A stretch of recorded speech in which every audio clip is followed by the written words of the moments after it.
Hadirin sahabat seperjuangan yang kami banggakan, saatnya kita menyimak dan mencatat ilmu dari pemateri kita yang sangat istimewa. Kami undang dengan hormat Bapak Haji Anies Rashid Baswedan, SE, MPP, PhD, sebagai pemateri kita pada pagi hari ini. Dengan itu, acara kami serahkan kepada moderator.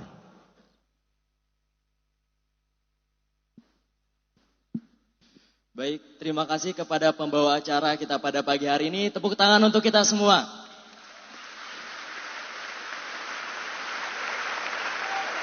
Alhamdulillahirabbil alamin, wassalatu wassalamu ala Rasulillah, amma ba'du. Bismillahirrahmanirrahim. Assalamualaikum warahmatullahi wabarakatuh.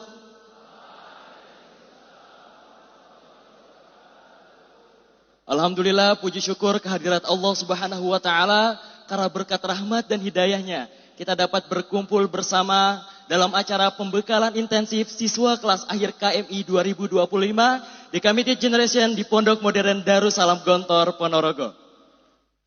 Izinkan saya, Andika Pratama Surya, berasal dari Kota Bandung, selaku moderator dan pemandu acara kita pada pagi hari ini.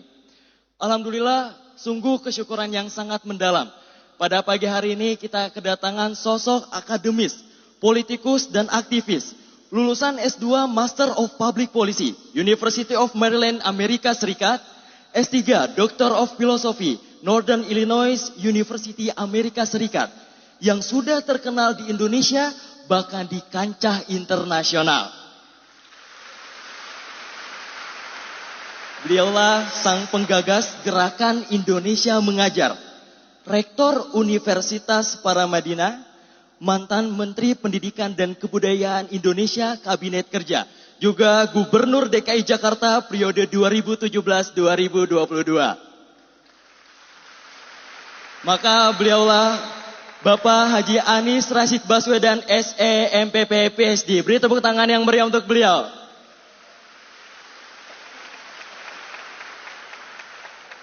Kami ucapkan ahlan wa sahlan bikum bil hadal mahad, Ustadz. Salam hangat dari kami, siswa kelas akhir KMI 2025 di Committed Generation, juga segenap keluarga besar Pondok Modern Darussalam Gontor.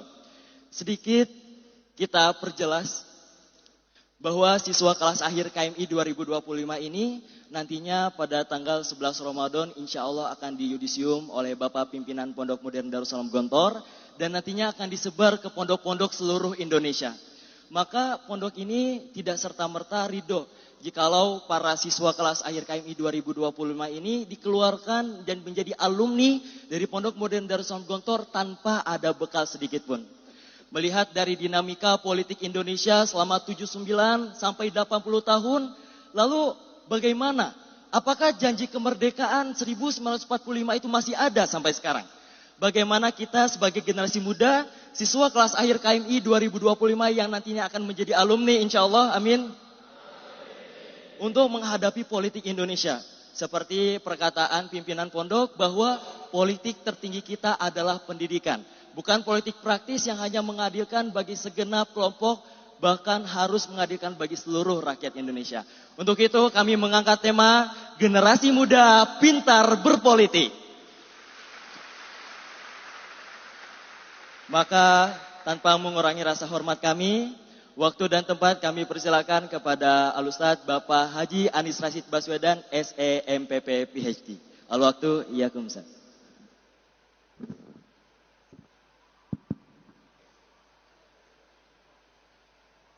Assalamualaikum warahmatullahi wabarakatuh.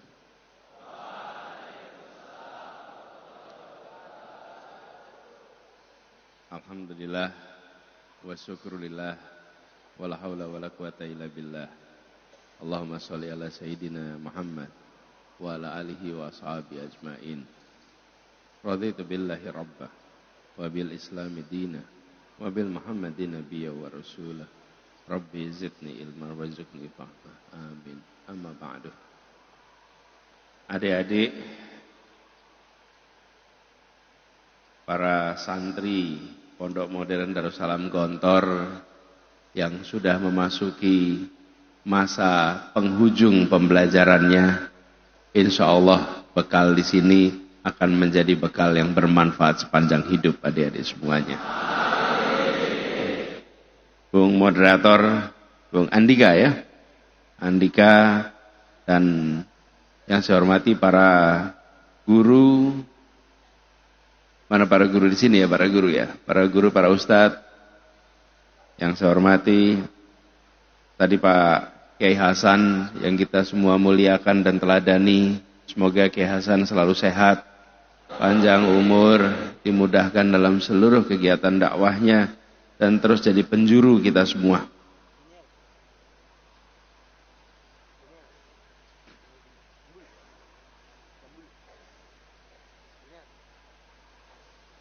Nama kegiatan ini atau nama santri ini kelas akhir KMI. KMI kepanjangannya Kuliatul Mu'allimin Al-Islamiyah. Nah, saya dapat tugas. Saya berdiri boleh ya? Boleh ya? Adik semua, saya dapat tugas bicaranya soal generasi muda pintar berpolitik. Di antara adik-adik semua di sini,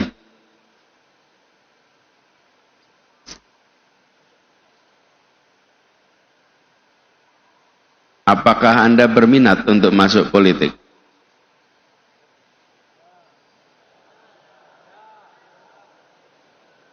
Politik itu apa sih? Politik itu apa sih?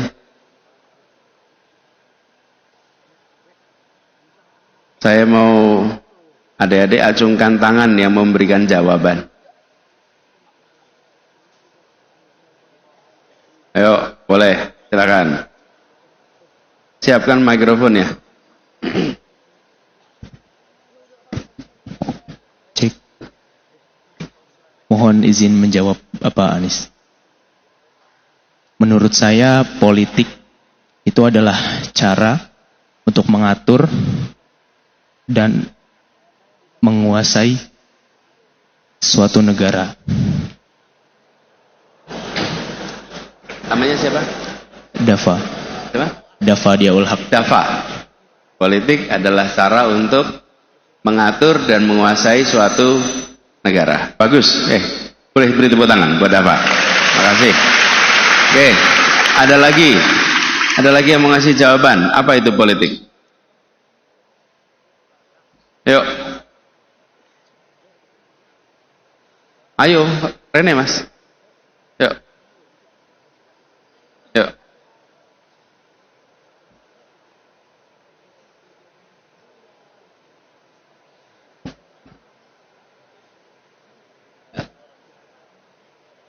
Mohon izin menjawab. Jadi menurut pandangan saya, politik itu adalah suatu gerakan ataupun yang dimana asas dalam suatu kehidupan dalam bermasyarakat, bernegara maupun bersosial dan berorganisasi. Itu asas dalam atau gerakan asas dalam bersosial. Berdemokrasi. Oke, terima kasih. Raka Al-Farabi. Terima kasih. Beri tepuk tangan buat Raka. Oke. Ada lagi? Mana? Yuk, langsung aja kasih mikrofon dari situ. Gak usah ke sini, gak apa-apa. Mikrofon aja kasih sana.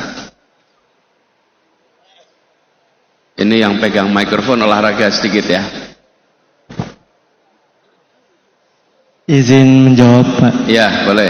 Politik adalah suatu sistem yang di dalamnya terdapat undang-undang yang telah dirancang oleh para politikus untuk mengatur sebuah negara agar negara dapat berjalan dengan lancar, diadakan dengan undang-undang yang berlaku.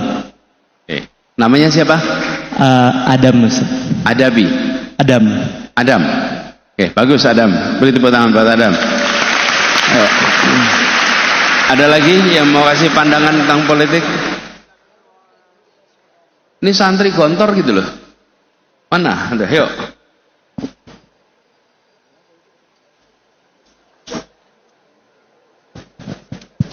Bismillahirrahmanirrahim. Izin untuk menjawab. Politik itu dalam bahasa Arab yaitu asia-sia. atau siasat atau strategi. Jadi politik ini bukan hanya mencakup untuk negeri aja, tetapi politik itu mencakup segala hal dalam aspek kehidupan. Bisa dalam berpolitik, dalam berolahraga, berpolitik dalam berpendidikan. Karena politik itu strategi dasarnya. Jadi tidak hanya mencakup berpolitik dalam bernegara saja, tapi politik ini mencakup dalam segala aspek kehidupan. Namanya siapa? Muhammad Jundullah. Muhammad Jundullah. Bagus sekali. Beri tepuk tangan buat Jundullah. Jadi adik-adik semua, nih, politik itu definisinya banyak sekali. Banyak sekali. Saking banyaknya, bahkan kalau disebutkan demokrasi itu lebih dari 600 definisi. Lebih dari 600 definisi. Sehingga kalau ada orang menyebut demokrasi politik, bisa jadi yang dikatakan oleh orang A dengan yang dipikirkan oleh B itu beda. Jadi sekarang kita samakan dulu ya. Kita samakan dulu untuk kebutuhan kita sekarang. Politik itu bisa diartikan sebagai beberapa hal. Nomor satu, diartikan sebagai cara mengelola aspirasi perbedaan dengan metode damai. Jadi ada perbedaan kepentingan, perbedaan kekuasaan, dikelola secara damai. Sebelum ada itu, kalau punya perbedaan diselesaikan dengan cara adu otot. Nah, perang. Yang menang perang berkuasa, yang kalah perang dikuasai. Betul tidak? Nah, dengan ada politik dan ada demokrasi, maka perbedaan itu dikelola. Satu sistem untuk mengelola dengan pendekatan damai. Satu. Yang kedua, politik itu adalah tentang membuat kebijakan, membuat policy, menghadirkan cara mengelola sumber daya agar bisa dirasakan manfaatnya oleh masyarakat. Itu kedua. Yang ketiga, politik adalah siasat. Politik itu taktik. Politik itu cara dalam berkompetisi dalam sebuah wilayah kekuasaan. Yang ketiga. Dan masih bisa banyak lagi. Tapi untuk kebutuhan kita sekarang cukup 3 itu aja. Ya. Nah, dari semua, saya melihat politik terutama di aspek yang kedua. Apa kedua itu? Ya, politik sebagai cara menyusun kebijakan. Saudara sekalian, dari semua, bila kita memiliki negara sebesar Indonesia, sumber daya alamnya amat banyak, jumlah manusianya sangat besar, kebijakan-kebijakan yang dibuat berpengaruh terhadap kesejahteraan rakyat. Dan itu dikerjakan lewat proses apa? Politik. Saya beri contoh. Keputusan politik dikerjakan di masa lalu. Membangun SD Inpres di seluruh desa di Indonesia. Terbangunlah seluruh SD Inpres. Itu keputusan politik atau bukan? Ya, keputusan politik. Semua desa ada SD Inpres. Karena itu di Indonesia hampir semua orang lulus SD. Pertanyaannya, gedung SMP-nya ada nggak di sana?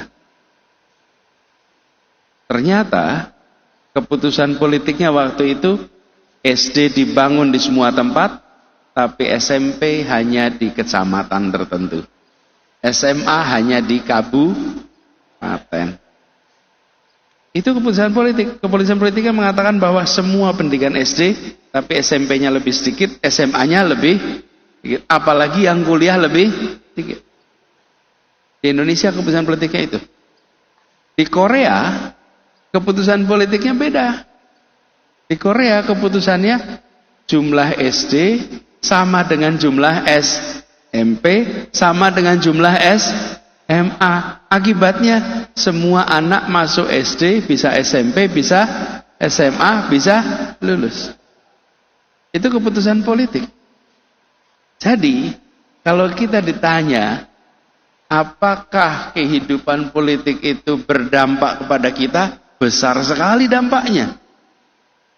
Coba bayangkan, bila kita mengambil keputusan dulu, jumlah bangku SD sama dengan bangku SMP, sama dengan bangku SMA, maka seluruh Indonesia pasti minimal pendidikan SMA. Tapi karena kita tidak memutuskan itu, keputusan politiknya tidak seperti itu, apa yang terjadi? Banyak anak tidak pernah lulus SMA, tidak lulus SMP.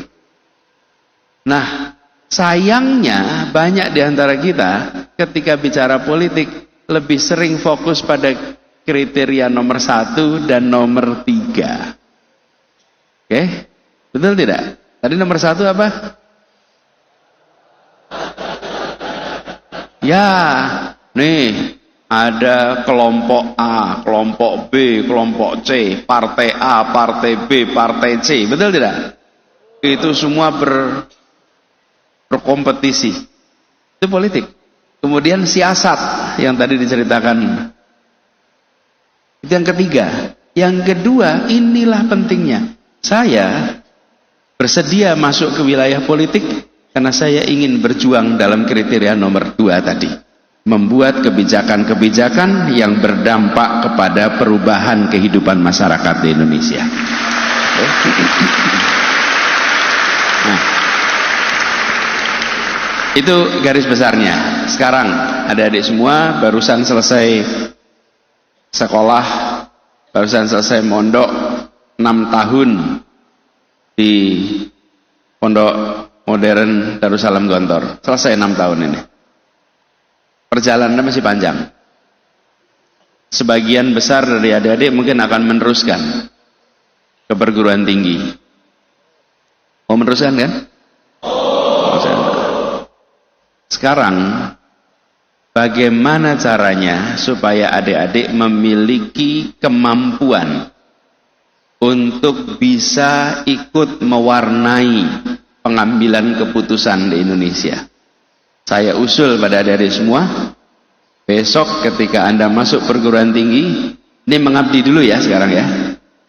Setelah mengabdi nanti Anda masuk perguruan tinggi, maka adik-adik saya usulkan jadilah mahasiswa yang aktif. Cara menumbuhkan kepemimpinan adalah dengan menjadi mahasiswa yang aktif. Tulis ini, kepemimpinan yang Anda miliki akan menjadi bekal untuk mempengaruhi masyarakat dengan gagasan nilai yang positif. Bekalnya itu pakai kepemimpinan. Jadi, kalau judul di sini adalah generasi muda pintar berpolitik, maka adik-adik semua jangan membayangkan berpolitik ini semata-mata ikut di dalam partai politik. Jangan membayangkan berpolitik semata-mata soal siasat. Tapi yang kedua ini menjadi teknokrat pun adalah bagian dari proses politik. Tahu teknokrat? Belum. Teknokrat itu adalah orang yang memiliki ilmu, pengalaman di dalam pembuatan kebijakan. Itu namanya teknokrat. Jadi berpolitik itu tidak harus selalu hanya di partai, tapi Anda menyusun kebijakan itu politik, dan ini bekalnya kepemimpinan. Nah, karenanya saya usul pada adik-adik semua, jadilah nanti mahasiswa yang aktif. Jangan jadi mahasiswa yang pasif. Mahasiswa yang aktif. Nah, dari semua di sini saya ingin tanya sederhana. Seorang pemimpin di anak muda itu berbeda dengan pemimpin di birokrasi. Anda muda apa tua?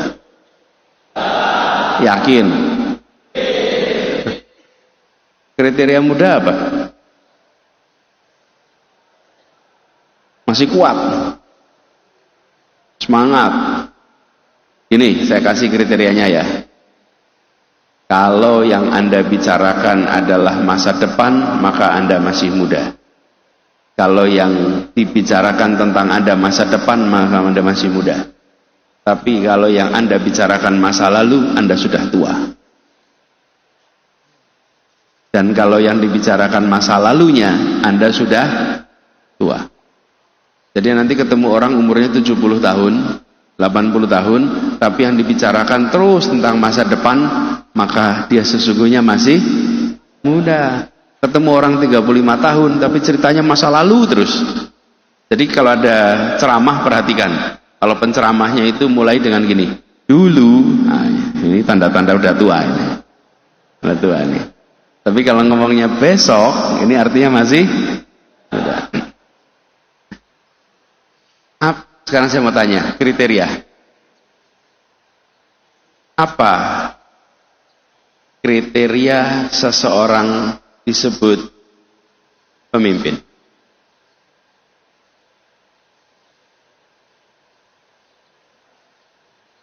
Boleh?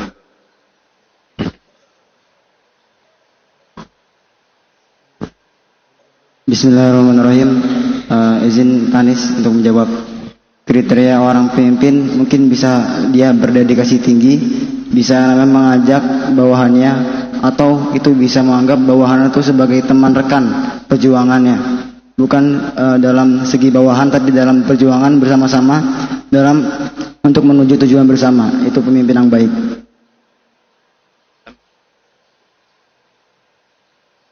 Ya, Raka ya. Pemimpin adalah orang yang bisa mengajak pada tujuan bersama yang baik, gitu ya. Anda juga? Coba, kasih. Makasih Raka. Tepuk tangan buat Raka. Ayo. Ayo. Apa kriteria pemimpin? Pemimpin adalah orang yang dapat menyebarkan kesejahteraan dan dapat menegakkan keadilan bagi yang dipimpinnya. Ya, orang yang dapat menyebarkan kesejahteraan keadilan bagi yang dipimpinnya. Namanya siapa? Richard. Richard. Bagus. Boleh tepuk tangan buat Richard. Ada yang mau kasih kriteria pemimpin? Yuk.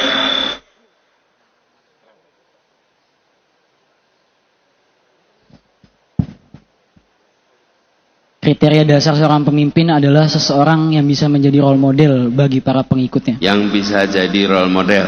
Namanya siapa? Muhammad Ridho. Muhammad Ridho. Bagus. Tepuk tangan buat Ridho. Kasih. Di dalam pondok ini saya dapat 14 kriteria pemimpin. Yang pertama, ikhlas. Jangan dibaca semua. Ampun. Ini ikhlas, terus apa lagi? Dapat dipercaya. Dapat dipercaya, terus jujur dan terbuka. Jujur, oke. Itu kriterianya, 14. Ya, namanya siapa? Akmal. Akmal. Bisa mensarikan nggak 14 itu dalam satu kalimat? Pertama, seorang pemimpin adalah seorang yang ikhlas memimpin dalam kepemimpinannya. Ya, bagus. Sesuai teori. Ya. Namanya siapa? Akmal. Ahmad. Oke, makasih Ahmad. Yuk, ada yang lain mau jawab kriteria yang di belakang coba? Yang belakang. Kriteria apa, mengapa seseorang disebut pemimpin? Apa kriteria pemimpin? Yuk, tuh yang ngajeng tuh. Anda. Sama nggak yang tadi? Beda ya? Ini semuanya pakai jas peci sama semua. Sudah, yang belum, Ya boleh.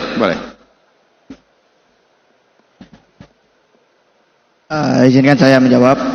Jadi kriteria seorang pemimpin adalah dia yang tidak hanya mendengarkan suaranya sendiri, tapi dia juga yang mendengarkan suara rakyat dan peduli akan apa yang dibutuhkan rakyat. Oke. Namanya siapa? Barik. Makasih Barik. Bukan hanya mendengarkan suara sendiri, tapi mendengarkan aspirasi rakyat. Adik-adik semua, yang dikatakan ini semua itu benar. Atau ada yang mau nambahin? Apa? Tadi setengah ngacung atau ngacung? Oh enggak?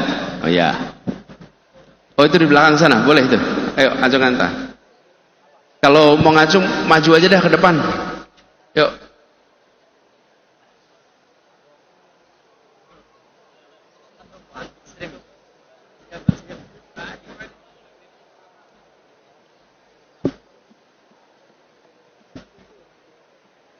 Ya, monggo.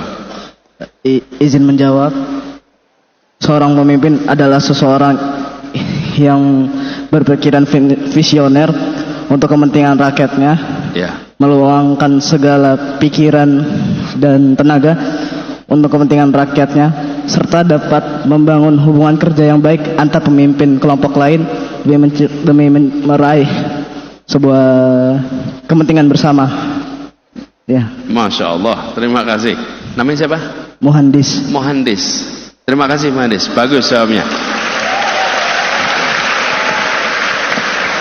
Nah, adik, kita udah dengarkan semua yang disampaikan. Semua yang disampaikan itu benar. Itu adalah kriteria pemimpin yang baik. Itu semua adalah kriteria pemimpin yang baik. Pertanyaannya saya adalah, apa kriteria mengapa seseorang disebut pemimpin? Nih, karena ikhlas dia jadi pemimpin? Apa iya? Apa iya? Kalau ikhlas jadi pemimpin? Role model, apa dia jadi pemimpin? Wawasannya luas, otomatis pemimpin? Kemudian tadi ceritakan mementingkan kepentingan rakyat daripada kepentingan dirinya. Apa kemudian jadi pemimpin? Enggak. Jadi apa yang membuat seseorang disebut pemimpin? Sederhana. Kriteria pemimpin itu sederhana. Jika punya pengikut. Iya. Disebut pemimpin jika punya pengikut. Lah kalau tidak ada pengikut, Anda bukan pemimpin. Betul tidak? Iya. Loh, jenengan, ini saya contoh nih. Mihrab itu tempatnya siapa? Oke, Anda sholat sendirian di mihrab, Anda bisa disebut imam? Nah, Anda disebut imam bila? Itu dia. Itu jawabnya. Anda disebut imam jika ada makmum. Hatta Anda berada di dalam mihrab, sholat di mihrab, apa boleh Anda ngaku imam? Nggak ada. Nah, kebanyakan orang rebutan tempat mihrab, lupa jadi pemimpin itu bukan tempat, pemimpin itu pengakuan dari orang lain tentang Anda.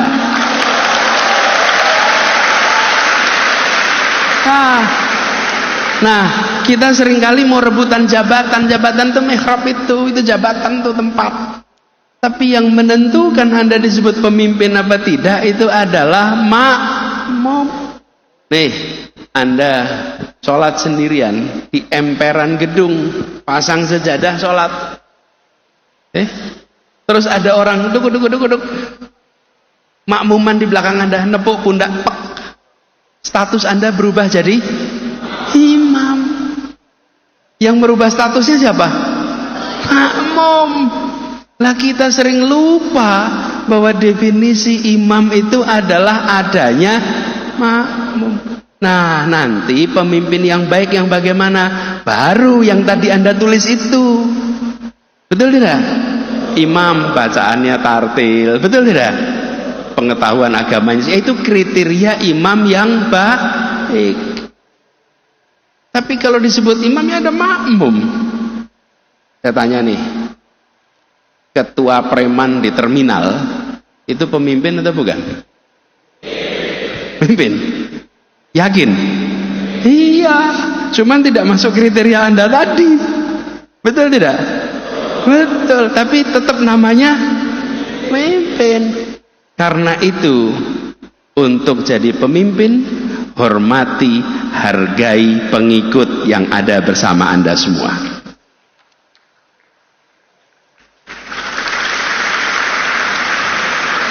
Karena yang membuat Anda jadi pemimpin adalah pengikut. Nah, pertanyaan kedua.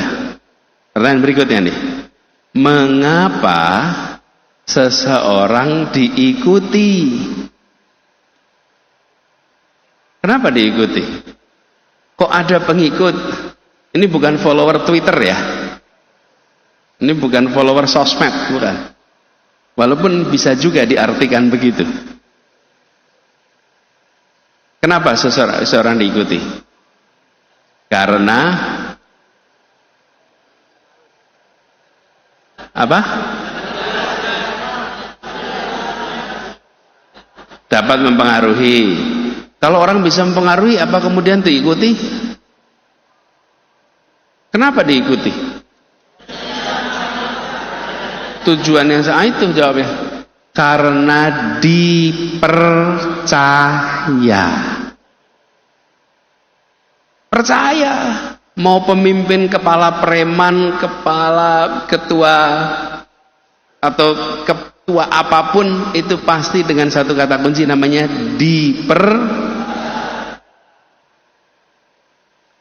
Nah, jadi adik-adik semua, menjadi pemimpin syaratnya ada pengikut. Kenapa ada pengikut? Karena ada percaya. Okay? Tulis itu dan ingat-ingat itu. Ini seumur perjalanan Anda ke depan, setiap Anda berbicara pemimpin, ingat-ingat, bukan soal jabatan, bukan soal tempat, tapi pengakuan oleh orang lain.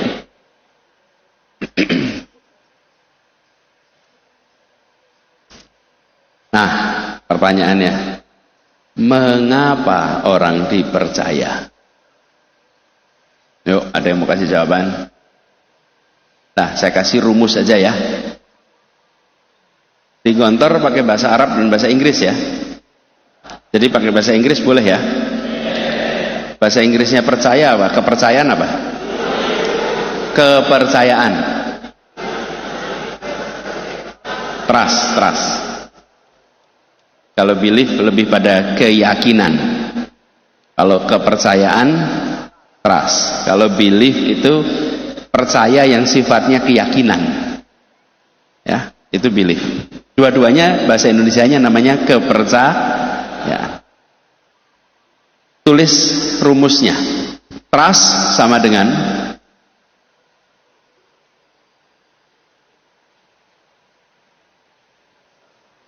C tambah I1 seperti rumus kimia tambah I2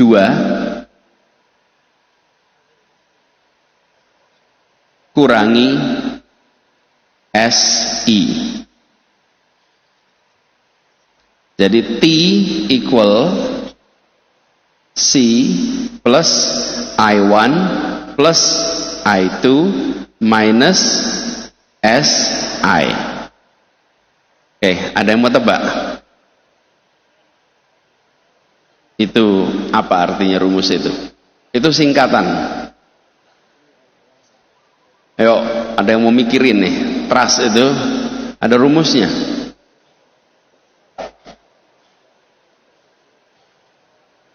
Yuk, C dulu. Apa C itu? Apa? Credibility, bukan. C, apa? Committed, bukan. Communication, bukan. Nah, ini buka kamus saja ini ya. Apa?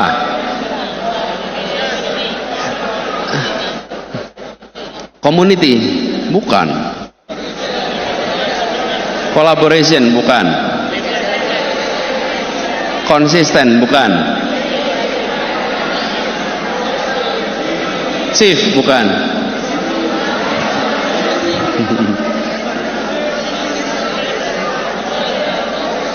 Nih, saya kasih jawaban.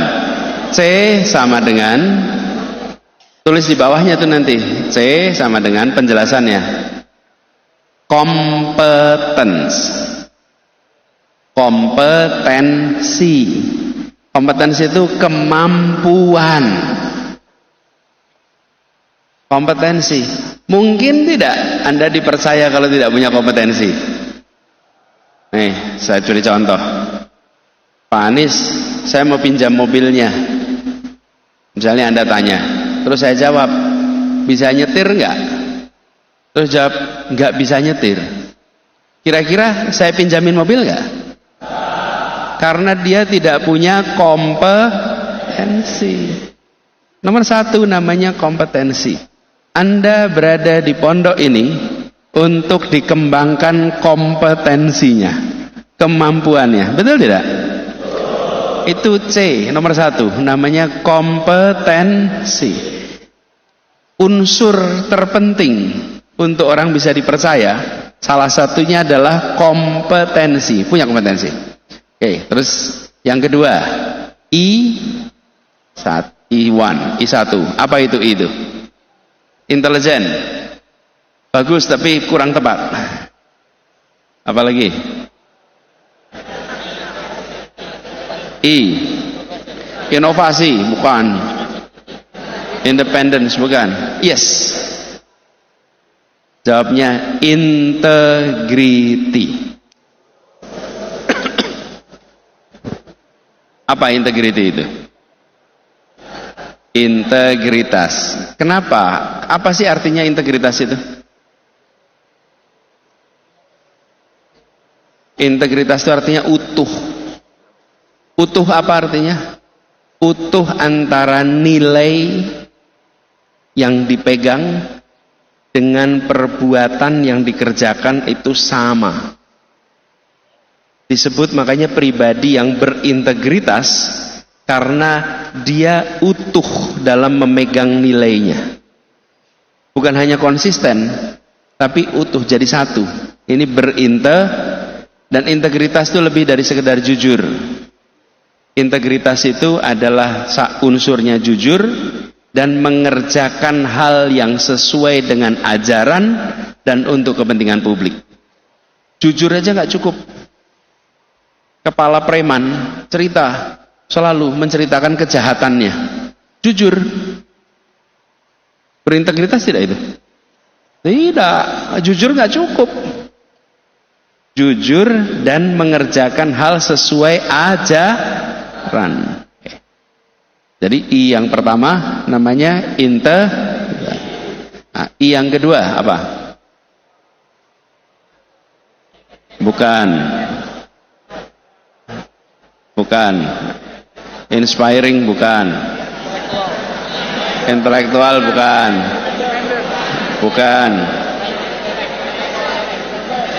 Intelek, bukan. Nih, jawabnya nih. Intimasi. Apa itu intimasi?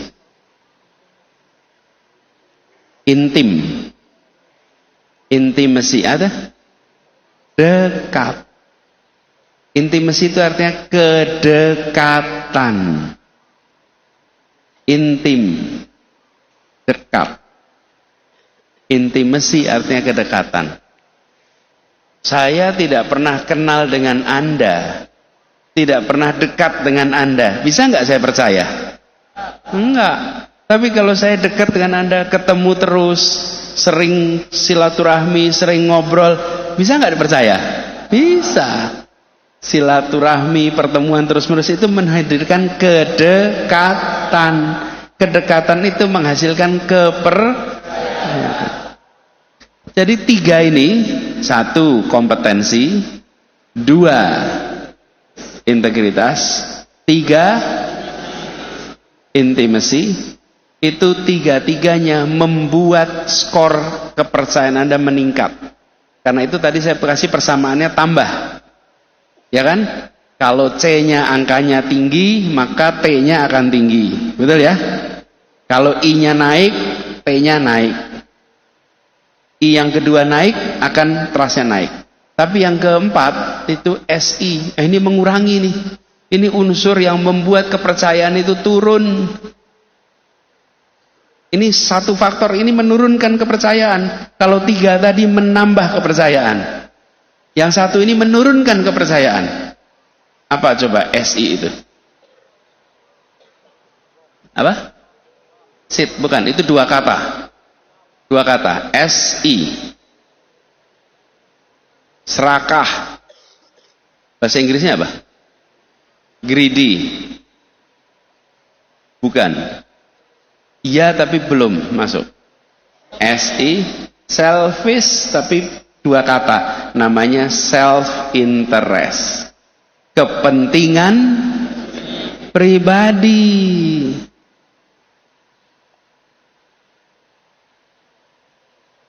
Coba, pernah nggak ketemu orang yang bekerja untuk umat sepenuhnya? Semua uang yang diterima dipakai untuk mengembangkan pondoknya, dipakai untuk mengembangkan dakwahnya. Sering nggak lihat yang begitu? Dipercaya tidak? Ya. Dia tidak mementingkan dirinya.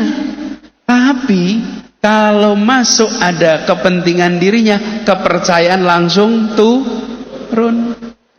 Jadi adik-adik, tadi ada 3 yang membuat kepercayaan meningkat dan 1 yang membuat kepercayaan menurun. Apa yang membuat kepercayaan menurun? Bahasa Indonesianya apa? Kepentingan pribadi. Nah, inilah kunci kepemimpinan. Mengapa dalam politik banyak orang yang diragukan dan tidak dipercayai karena yang terakhir itu? Betul tidak?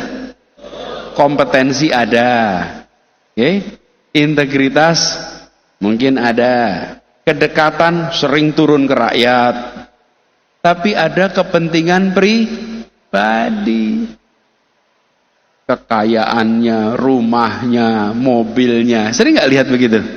Itu yang membuat kepercayaan jadi turun.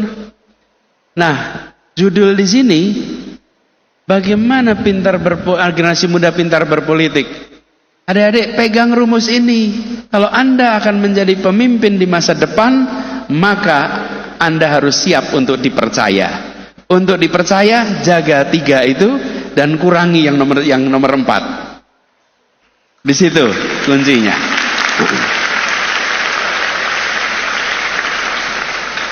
Gampang bukan? Gampang.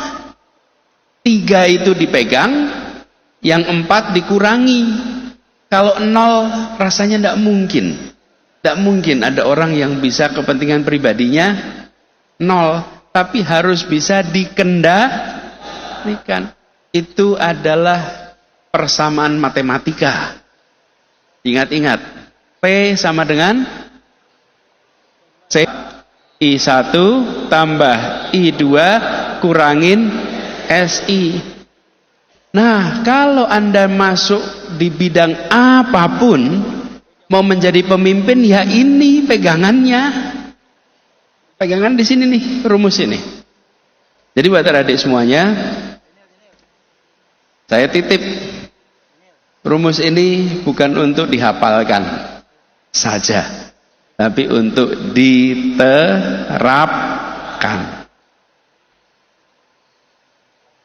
Nah, nanti adik-adik semua akan mengabdi. Sesudah itu nanti kuliah, akan ketemu berbagai macam urusan. Jadi pemimpin juga begitu, akan ketemu berbagai urusan. Sering harus mengambil keputusan. Mengambil keputusan, Anda sering berhadapan dengan situasi yang sulit. Sulit. Nah, dalam mengambil keputusan, saya ingin berikan buat adik-adik pegangan mana rumusan untuk ambil keputusan. Ada papan tulis nggak di sini? Nggak ada ya? Kalau nggak ada, gini aja dah. Adik-adik, di buku adik-adik buat seperti kuadran, garis vertikal dan garis horizontal. Di tengah halaman, ambil halaman di tengah, kertas kosong, tulisnya halaman kosong, tulisnya di tengah, sumbu X vertikal, sumbu Y horizontal. Tulis dua itu. Lalu di ujung atas yang vertikal tulis kata benar. Di ujung bawah tulis kata salah. Di kanan tulis kata baik. Di ujung kiri tulis kata tidak baik dalam kurung buruk. Ya. Yang sumbu vertikal itu adalah nilai. Itu soal values. Soal ajaran. Nilai, ajaran, values. Yang sumbu horizontal itu adalah dampak, efek. Coba adik-adik lihat di situ. Ada ada empat ruang tuh. Benar, baik, kanan atas. Betul ya? Benar, baik, kanan atas. Kemudian benar, tidak baik, kiri atas. Betul tidak? Lalu kanan bawah, baik tapi tidak benar. Ya. Lalu kiri bawah, tidak baik dan tidak benar. Nah, di tidak baik dan tidak benar, adik-adik kasih tanda X. Contreng. Kasih tanda X di situ. Yang tidak baik dan tidak benar. Lebih dahulu. Haruskah kita sebagai generasi muda menempuh pendidikan di bidang politik jikalau ingin terjun ke dunia politik, dan bagaimana agar kebijakan tersebut? Ini dulu jawabnya. Apakah harus belajar ilmu politik untuk berada dalam politik? Tidak. Tidak. Seperti saya tanya gini, apakah harus sekolah bisnis untuk berbisnis? Nah, betul ya? Tetapi mempelajari ilmu bisnis itu penting supaya pengelolaan bisnis bisa berjalan dengan baik. Tadi saya pakai 3 kriteria politik itu. 1 adalah pengelolaan kepentingan, yang kedua penyusunan kebijakan, yang ketiga adalah strategi. Nah, ini bisa dipelajari tanpa harus mengambil bidang ilmu politik. Tapi saya usul tadi C, kan jadi pemimpin nih, harus punya kompetensi. Ambil bidang yang Anda cocok. Anda bidangnya pertanian, menguasai bidang pertanian. Nantinya Anda bisa menjadi pembuat politik pertanian untuk Indonesia. Karena kebijakan bidang pertanian. Jadi tidak harus ke situ. Saya sambungkan ke pertanyaan tentang demokrasi aja ini, ya. Definisi demokrasi. Definisi demokrasi sudah banyak. Kalau tadi disebut dari rakyat, oleh rakyat, untuk rakyat, itu siapa yang memberikan definisi itu? Apa? Abraham Lincoln, satu orang. Satu orang tuh. Jadi bukan satu-satunya definisi. Tepatnya jumlah definisinya 654 definisi. Banyak sekali. Nah, ada ahli ilmu politik yang mengumpulkan, namanya David Collier, C-O-L-L-I-E-R. Nanti Anda boleh Google, di situ dia mengumpulkan seluruh definisi demokrasi. Nah, tapi saya ingin sederhanakan. Boleh ya pakai sederhana, demokrasi. Demokrasi itu hidup bila ada 3 hal. 1, ada oposisi, ada yang tidak dalam pemerintahan. Yang kedua, ada pembagian kekuasaan, eksekutif, legislatif, yudikatif dengan baik. Yang ketiga, ada kebebasan berbicara. Nah, dengan definisi itu, 3 itu, maka rakyat bisa memperjuangkan kepentingannya di dalam proses pemilu karena ada oposisi. Nah, apakah sekarang demokrasi itu hanya untuk sebagian? Teman-teman, salah satu masalah terbesar dalam demokrasi kita adalah masalah pembiayaan. Namanya political financing. Ini belum diatur, ini belum dibuat rumusan yang baik, sehingga belum ada aturan tentang biaya kampanye, belum ada aturan yang baik tentang mengelola partai Efeknya yang sering terjadi adalah yang bisa jadi calon yang punya uang. Nah, ini PR kita. Akibatnya yang tidak punya uang sering kalah, bukan karena tidak mampu, tapi karena tidak punya modal. PR kita menyelesaikan ini supaya ada kesetaraan di dalam demokrasi kita. Itu PR kita. Jadi yang adik sampaikan tadi ada benarnya, bahwa karena belum setara, karena belum diatur. Kalau sudah diatur, nanti kita akan memiliki kesetaraan lebih baik, gitu ya. Oke. Baik, lanjut ke pertanyaan ketiga. Enggak, pertanyaan yang kedua dari yang pertama. Bagaimana caranya keputusan agar bisa diterima di masyarakat? Sebagian keputusan yang dibuat itu keputusan yang tidak populer. Saya beri contoh. Ada COVID. Saya harus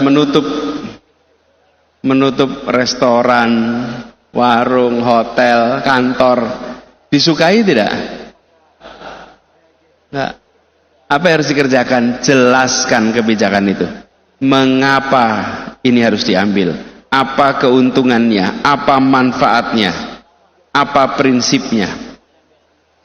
Saya pernah mengalami anggaran di pemerintahan DKI terpotong 40% lebih. Kenapa? Karena pandemi, pajaknya tidak ada. Saya harus mengurangi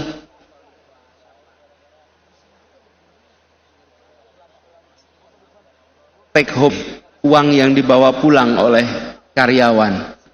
Dipotong 50%, 25% statusnya ditahan, nanti dibayarkan kalau pandemi selesai, 25% dipotong, tidak akan dibayarkan. Wah, itu seluruh jajaran DKI merasa lah, gimana kami hanya kredit rumah, kredit mobil, bayar sekolah anak, lah 50% pendapatan hilang. Wih, itu rumit sekali. Tapi begitu dijelaskan dengan benar, dengan baik, saya sampaikan kepada para pegawai DKI. Uang kita ada sekian triliun. Sekian triliun ini bisa dipakai untuk 60.000 pegawai DKI, atau uang ini dipakai untuk beli sembako bagi 1,6 juta keluarga di Jakarta. Saya katakan pada semua, mari kita gunakan uang ini untuk 1,6 juta warga di Jakarta sehingga mereka bisa makan. Uangnya dari mana? Dari pegawai DKI Jakarta. Dan kemudian saya sampaikan, Bapak Ibu, di sini ada tandanya. Tulisannya apa? Abdi negara. Pada saat kita sedang krisis, tunjukkan bahwa kita benar-benar abdi negara yang siap mengabdi dengan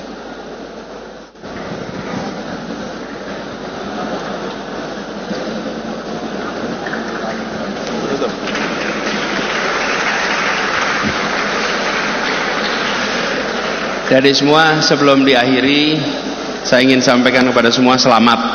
Selamat sudah melewati masa pembelajaran. Tapi ini bukan akhir. Perjalanan masih panjang ke depan. Saya ingin titip pesan. 1, jadilah pembelajar. Jadilah pembelajar. Pembelajar itu apa? Orang yang terus mau terus-menerus mengambil hikmah dari yang dijalani. Mau melakukan pembaharuan dan meninggalkan yang usang. 1, mau belajar. 2, meninggalkan yang usang. Kalau bahasa Inggris namanya to learn dan to unlearn. Unlearn.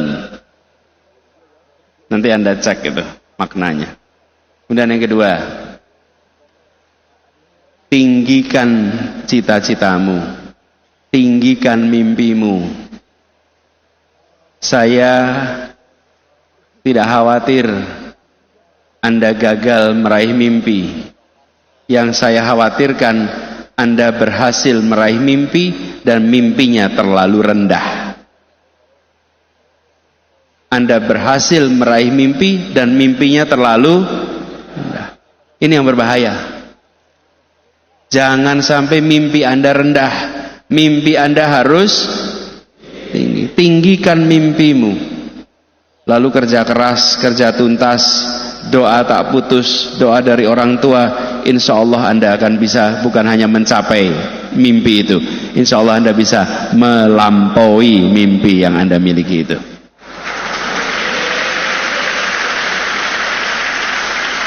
Pesan yang ketiga. Ini tugas, tolong dilaksanakan.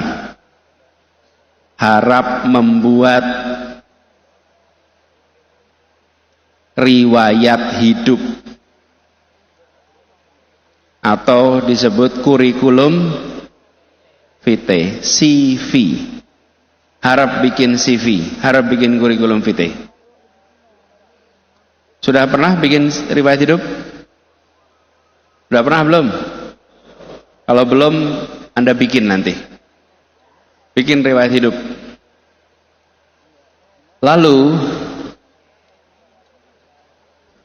kalau Anda nyusun riwayat hidup, saya minta Anda tulis di atas nama, di bawahnya alamat, di bawahnya nomor kontak. Lalu persis satu kalimat, satu paragraf, tuliskan siapa diri Anda. Jelaskan diri Anda dalam satu paragraf. Baru sesudah itu daftar pendidikan, daftar pekerjaan. Tapi nomor 1 nama, terus bawahnya alamat, nomor kontak, lalu satu paragraf jelaskan siapa Anda. Bikin itu ya. Siapkan 1-2 halaman riwayat hidup. Nah, riwayat hidup itu Anda tulis sekarang, tapi Anda bayangkan seakan-akan riwayat hidup itu ditulis tahun 2045.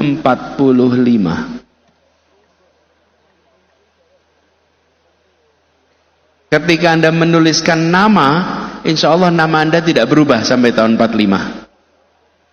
Tapi ketika Anda menuliskan alamat, di mana alamat Anda? Nah, di situ Anda mulai meninggikan mimpi. Saya alamatnya di Kairo karena dosen di Al-Azhar. Saya alamatnya di negara mana? Alamatnya di mana? Itu Itu satu alamat itu menggambarkan di mana Anda tahun 45. Lalu di bawahnya seorang ahli bidang ini menguasai 3-4 bahasa, menerbitkan tulisan sekian jurnal, memberikan kuliah di mana. Itu deskripsi Anda tahun 2045. Jadi Anda tuliskan sekarang deskripsi tentang Anda di tahun 2040. Tuliskan sekarang. Riwayat hidup yang Anda tulis sekarang adalah mimpi Anda 20 tahun yang akan datang. Tulis sekarang. Kalau sudah jadi, disimpan, nanti dalam jalan boleh direvisi. Gak usah diposting. Karena teman-teman belum tentu mengomentari mimpi itu dengan produktif. Ya, tapi tuliskan itu. Dan saya harap teman-teman kerjakan ini. Tuliskan ini. Lalu simpan. Dan siapkan ini sebagai perjalanan ke depan untuk Anda semua. Pesan terakhir, yang Anda miliki adalah nama baik. Sampai kapanpun adik-adik semua adalah lulusan Gontor. Sampai kapanpun jaga nama baik Gontor, karena nama baik Gontor itu dijaganya oleh para alumni. Jaga nama baik Gontor. Dimanapun Anda berkiprah, dimanapun Anda berkarya, bikin orang terpesona. Memang alumni Gontor itu luar biasa.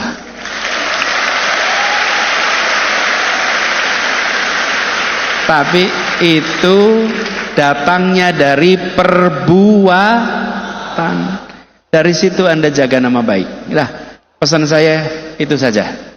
Selamat mengabdi, selamat berkarya. Salam untuk keluarga di rumah, untuk orang tua.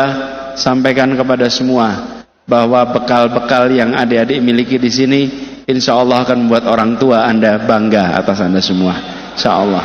Terima kasih. Assalamualaikum warahmatullahi wabarakatuh. Waalaikumsalam warahmatullahi wabarakatuh.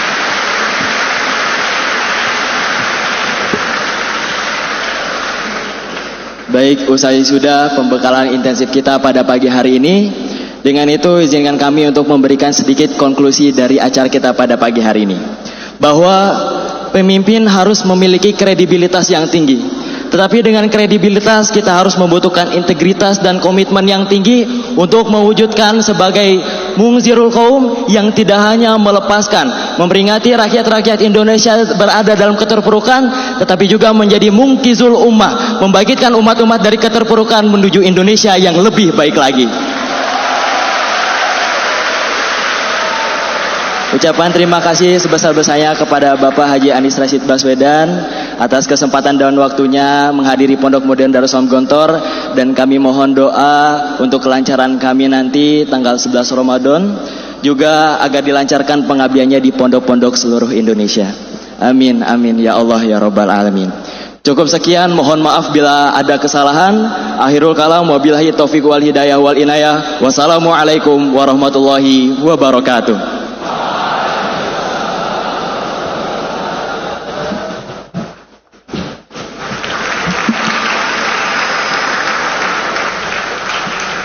Hadirin yang kami banggakan, telah kita simak bersama sebuah materi yang sangat berharga dari Bapak Haji Anies Rashid Baswedan SE MPP PhD. Kami ucapkan ribuan terima kasih telah membersamai kita pada pagi hari ini. Maka dengan itu kami akan menyerahkan kenang-kenangan dari siswa akhir KMI 2025 The Committed Generation.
Akhirul kalam, sekian dari kami. Wassalamualaikum warahmatullahi wabarakatuh.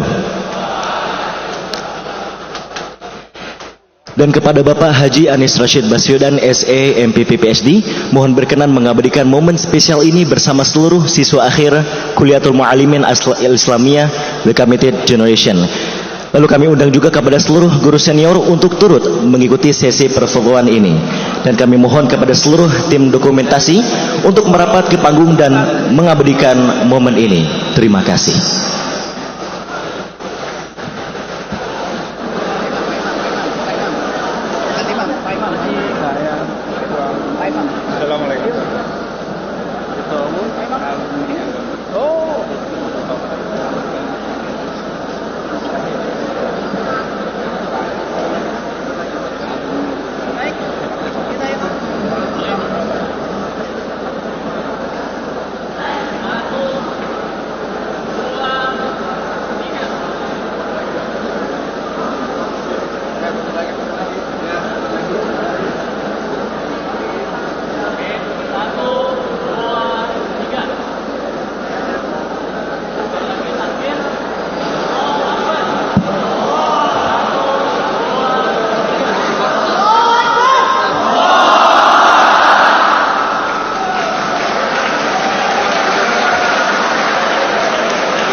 Seluruh siswa akhir KMI untuk berdiri. Kami ucapkan ribuan terima kasih kepada Bapak Haji Anies Rashid Baswedan SE MPP PhD. Jazakumullah afdhalul jaza. Semoga diberikan kelancaran untuk menuju tujuan berikutnya. Wa ma salamah bi safarikum ustadi natrukukum fi ri'ayatillahi ta'ala wa amni.